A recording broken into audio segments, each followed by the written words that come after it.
bəzən bizə suallar verirlər, tutaq ki, qiymətlərlə maraqlanırlar, sonra əşyaların bərpası olunmağı ilə maraqlanırlar.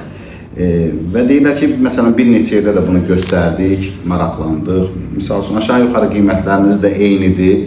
Bəs biz niyə, məsəl üçün, sizə müraciət edək?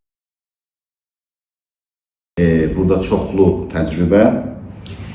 Bir də ki, biz bəzən görürük, bəzi yerlərdə, təmir yerlərində, xidmət yerlərində əşyanı götürürlər, düzəldə bilməyiblər, canları sağ olsun, amma sonra da onu bərbad hala salıb qaytarırlar.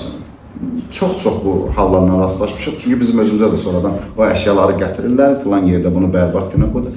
Biz müştərilərimizə həmişə deyirik, ya bu, tutaq ki, ayaqqabını gətirmişsiniz, ya biz bunu düzəldəcəyik.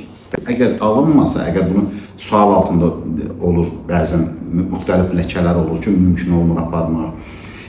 Sual əgər varsa ki, bu düzələcək ya düzəlməyəcək, onda deyirik ki, ya bu düzələcək, ya da ki, əvvəlki vəziyyətində bunu sizə qaytaracaq, bunu xarab edib sizə verməyəcək. Daniel, kibar addımlarda izimiz var.